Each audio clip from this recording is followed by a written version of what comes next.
As a dementia caregiver, your risk of burnout is estimated to be between 20 and 50%. And not only would that be a disaster for you personally, but it would also mean that your loved one would lose your help. I know how exhausting it can be to have any responsibility for a loved one with dementia. And so in this video, I'm going to share with you 2 specific areas of your life that you can focus on to really reduce that risk of burnout. The first area is to actually take you time, and there are several different ways to go about that.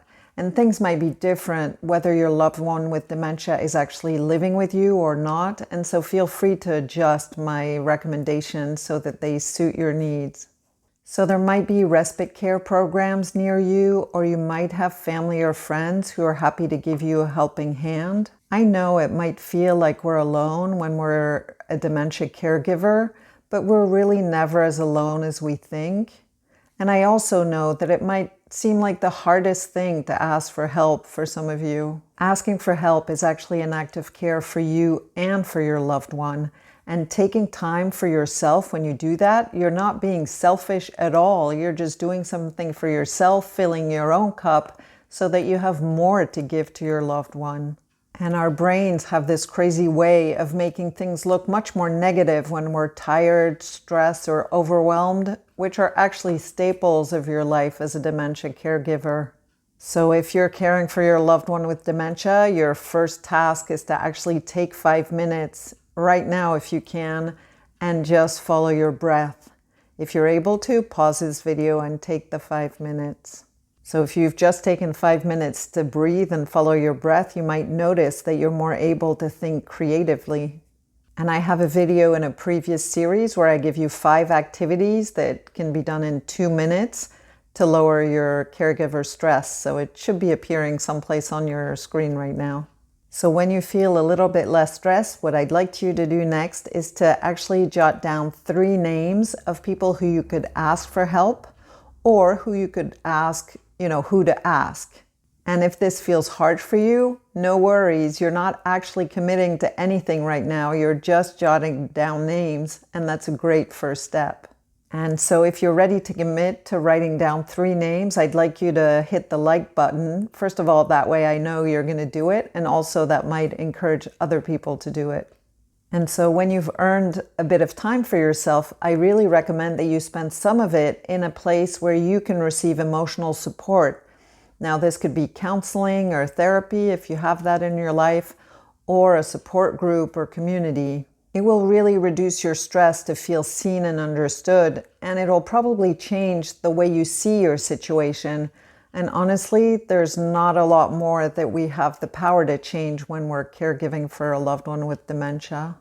And if you're interested in an online support community, I've created Your Support Within Your Reach. It's an easy access support community online for caregivers just like you. If you'd like me to tell you more about it, please put support in the comments. The second area you can focus on to reduce your risk of burnout is actually more psychological. Don't run away, it's actually really important. It turns out that the more you identify with your caregiver role, the more your risk of burnout increases. That may seem paradoxical, but actually if you feel like being a caregiver is what you do in your life, like that's it, that will probably increase the pressure you put on yourself to provide perfect care. And that would probably cause you to neglect your own needs, which paves a direct road to burnout. If you recognize yourself here, I've got you. Let me reassure you, though, that it's quite normal to have caregiving take over your identity. Many caregivers, especially dementia caregivers, feel that way. And I had times in my own life of caring for my parents as they were declining, where that took front and center place in my own life. But I'm pretty sure that being a caregiver is not the only thing you've ever done in your life. And so the next thing I'd like you to do is take a few minutes now if you can, but definitely do it if you can't do it right now, and make a list of all the aspects of your life that are not caregiving. So whether you're a spouse, a parent, a professional, whether you're a member of an association, of a walking group, or a pet owner, whatever you're doing now or have done in your life, all of it goes on that list. So if you have a few minutes now, just pause the video and do it. So look at your list now and see for yourself, right? You're probably not just a caregiver. And the next step is to circle, underline, or highlight all the things that you're doing in parallel of being a caregiver. Whether you're a spouse, also a parent, a professional, at the same time as caregiving. And I recommend that you keep this list handy, that you keep it visible so that you can easily see that you have a multifaceted identity and that you're not just a caregiver. And if you've not been able to put anything on your list, you feel like you're only a caregiver, or you feel that you're over-identifying with your role as a caregiver, then we need to talk beyond this video. One way to do that would be to join Your Support Within Your Reach, the online community that I run. The link is in the description if you'd like to know more, and you can of course contact me if you have any questions about that. Now, if you have a loved one with dementia, you might also be part of the sandwich generation. Do you even know what that is?